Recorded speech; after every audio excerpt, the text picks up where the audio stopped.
BJP महिला मोर्चा की राष्ट्रीय प्रभारी नीतू दगास ने रांची पहुंची और इस मौके पर बीजेपी महिला मोर्चा को संबोधित किया और कहा कि आज बीजेपी महिला के मोर्चा ने बहुत बेहतरीन काम किया है।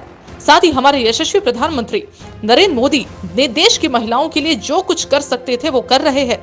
जैसे कि फिलहाल उन्होंने शादी की उम्र 21 वर्ष कर दी है, जिससे नौजवान महिला और लड़कियों को पढ़ने का छूट मिलेगा, उन्हें अपने पैर पे खड़ा होने का भी आजादी होगी, जिससे हमारा देश आगे बढ़ेगा। इसके साथ ही उन्होंने कहा कि महिलाओं के साथ साथ पुरुष की भी उम्र सीमा को घटानी चाहिए, क्योंकि ऐसे कई पुरुष हैं जो 60 साल की उम्र में शादी करते हैं, जिससे महिलाओं का शोषण होता है। आइए सुनते हैं नीतू दगास ने द नेटवर्क से क्या कुछ कहा। साथ ही इस मौके पे झारखंड महिला मोर्चा की अध्यक्ष आरती खजूर ने कहा कि आज जिस तरीके से महिलाओं पर लाठी बरसाई जा रही है, ये हेमंत सोरेन सरकार पूरी तरीके से बेशर्म हो चुकी है। आइए सुनते हैं आरती खजूर ने क्या कुछ कहा। आपने तो बहुत अच्छी पहल की है ये अवार्ड समारोह के लिए, लेकिन क्या लगता है कि झारखंड में जैसे महिलाओं को सम्मान मिलना चाहिए वो मिल रहा है? ये तो आप सारी जो बहनें हैं, आप खुद भी एज ए पत्रकार है और रात दिन जाती हैं, और जब जाती हैं तो रात का जो सिचुएशन होता है खुद महसूस करते हैं, जैसे हमने महसूस किया है। क्योंकि हम भी अगर अकेले जाते हैं तो कहीं ना कहीं लगता है कि पता नहीं क्या होगा, पता नहीं आगे, या कुछ ऐसे लोगों को या कुछ झुंड देते तो कहीं तुरंत मन में आ सका कि इससे पार कर पाना मेरे लिए सुरक्षित होगा ही नहीं। मेरे मन में आता है तो आपका तो 24 घंटा ड्यूटी है, आपको भी होता है। जब ये भावना आती है और जो सिचुएशन हम लोगों ने देखा है, सरकार के जो आंकड़े हैं 3209 की बात जो है जिनमें बलात्कार की घटनाएं हैं, और कैसे ऐसे मामले जो कि अनरजिस्टर्ड हैं, जो कि रजिस्टर्ड, जो कि हम सारे लोग जानते हैं, तो उस जगह में 2 साल में इतनी घटनाएं, तो उस राज्य में महिलाओं की क्या स्थिति है। और ऐसे मानसिकता वाले लोग जो कहते हैं कि जब अगर आपका बलात्कार होता है तब एंजॉय करो, कितनी घटिया मानसिकता है।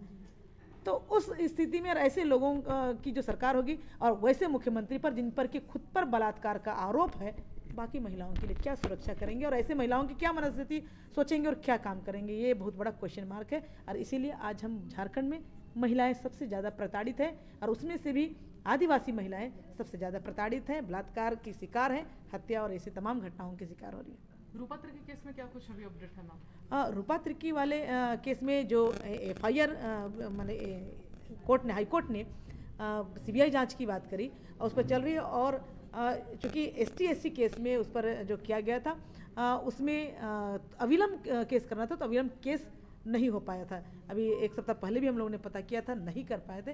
तो ये लगातार लोग चाह भी रहे हैं लोग कि किसी भी तरह रूपा त्रिकी वाला मामला वाला ख़त्म हो, लेकिन रूपा त्रिकी वाला मामला ख़त्म होगा नहीं, बल्कि जब तक न्याय नहीं मिलेगा हम लोग खड़े हैं, तब भी खड़े थे, अभी भी खड़े हैं। और इसके साथ साथ कितनी रूपा त्रिकी का लगातार इस टाइप से घटनाएँ घट रही है, तो तमाम बहनों के साथ महिला मोर्चा खड़ी है, खड़ी रहेगी, लड़ेगी और अंतिम सांस तक लड़ेगी। जिस हिसाब से हम लोगों ने विधानसभा घेराव में जिस हिसाब से महिलाओं पर लाठीचार्ज किया, धनबाद में की बच्चियों पर लाठीचार्ज किया, या महिलाएं जो आंदोलन करें उन पर लाठीचार्ज किया, तो इनको JPSC में जैसे वो लोग रात में हैं तो कितना बर्बरता से उठा के फेंक देना, कहाँ रख देना, नहीं रख देना, उसके साथ जिस हिसाब से, तो ये महिलाओं के ऊपर ये बर्बरतापूर्ण शासन करने वाली सरकार है। महिलाओं के सम्मान की नहीं कोई चिंता नहीं है। इनको 2 साल का जो ये सरकार के 2 साल का जो जश्न मना रही है, जश्न मनाने का कोई राइट नहीं जब एक माँ बहन बेटी को सुरक्षा नहीं दे सकती है।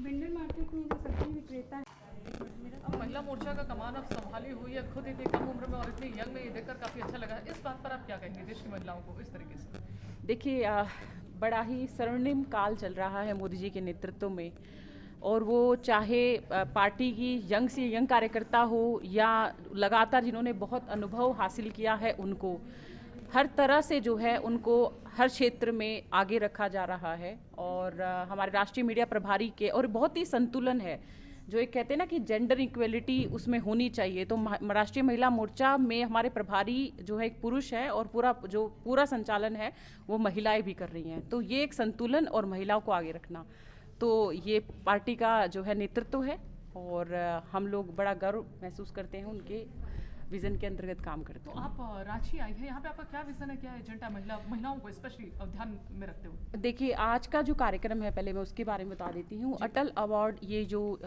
सप्ताह का जो ये पखवाड़ा भारतीय जनता पार्टी मना रही है, इसके अंतर्गत 25 दिसंबर पर हमारे श्रद्धेय अटल बिहारी वाजपेयी जी की जन्म शताब्दी के अंतर्गत जो है ये अमृत महोत्सव के अभियान के अंतर्गत जो हमारे प्रत्येक राज्यों में जो महिलाएं बहुत बेहतर काम कर रही हैं, एक प्रॉपर सर्वे करके हमारे प्रदेशों से उनके नाम तय किए जा रहे हैं, संख्या के आधार पर उनके नाम तय किए गए हैं और उसके हिसाब से जो है आज जो यहाँ पर 5 महिलाओं को हम लोग सम्मानित कर रहे हैं इस सुशासन दिवस में, यानी कि उनके अंतर्गत जो गुड गवर्नेंस के काम हुए हैं उनको सम्मानित करके जो है महिला मोर्चा जो है जो कृतज्ञता है वो माननीय श्रद्धेय अटल बिहारी वाजपेयी जी को अर्पित करने वाले हैं। झारखंड में एजुकेशन और हेल्थ को लेकर महिलाएं में खासकर आदिवासी महिलाएं बिल्कुल काफी पिछड़ी हुई है। ये आदिवासी महिलाओं को लेकर आप क्या कुछ कहेंगे, उनको मेन स्ट्रीम में लाने का क्या?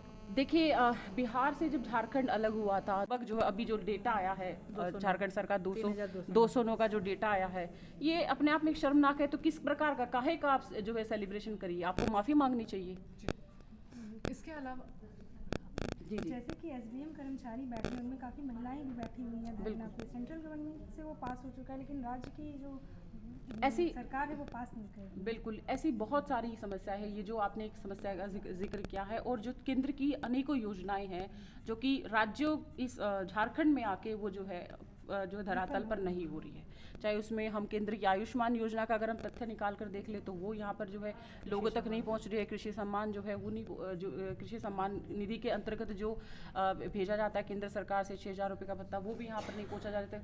अपना महिमा मंडन करना है, अपने काम का महिमा मंडन करना है, क्योंकि केंद्र सरकार से अगर आएगा तो लोगों को पता चलेगा कि मोदी जी के द्वारा जो प्रयासों से जो योजनाएं के जो लाभ लोगों तक पहुँचाए जा रहे हैं। और ये बड़ा दुखद होता है जब एक राज्य सरकार इस प्रकार का रवैया रखती है। वो खासकर देखिए किसके लिए, वो भी जनता के लिए काम कर रहे हैं और अपनी कम से कम अपना बड़ा मन करके जो राज्य की जो केंद्र की योजनाएं उनको लागू तो करिए, लेकिन अपने जो एक उद्देश्य है उसकी पूर्ति के अंतर्गत वो ये सब चीज़ों को होने नहीं दे रहे धरातल पे। होने को आए हैं और झारखंड महिला आयोग में अध्यक्ष और सारे पद खाली है, तो गरीब महिलाएं जो जस्टिस का एक मक्का कहा जाता है वो कहाँ चाहते? देखिए जब मैंने बताया कि मैंने उनका पत्र भी पढ़ा था उस समय पे और महिलाओं के को प्रतिनिधित्व देने की बात हो या सुरक्षा की बात हो, उन्होंने इसको जोरों शोर से भी उठाया था।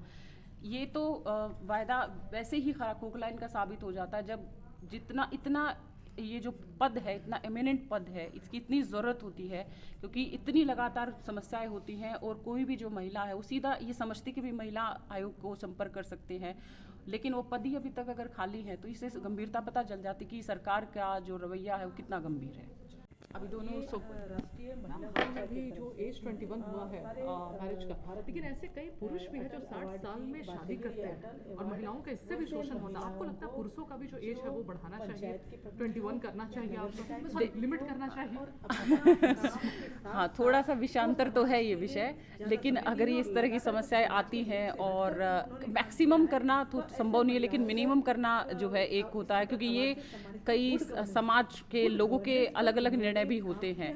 तो लेकिन अगर ये समस्या बनेगी तो निश्चित तौर पे सरकार इस पे भी कुछ ना कुछ कार्रवाई करेगी। मोदी जी तो इसके हीरो है, जिस तरीके से उन्होंने ट्रिपल तलाक को एलिमिनेट किया है। बिल्कुल हीरो है वो, महिलाओं के बहुत बड़े हीरो हम बोल सकते हैं कि हैं, क्योंकि लगातार जो आज जितनी भी योजनाएं आती हैं या जितने भी हमारे संगठन से लेकर चुनाव तक हर जगह मोदी जी की इस बात पे नजर रहती है कि महिलाएं कितनी है, तो इससे पता चलता है कि लगातार सुधार देखने को मिलेगा। इसलिए मैंने कहा कि स्वर्णिम काल है और एक गुड गवर्नेंस। ऐसी तमाम खबरों के लिए आप देखते रहिए द नेटवर्क, जनता के लिए जनता के साथ।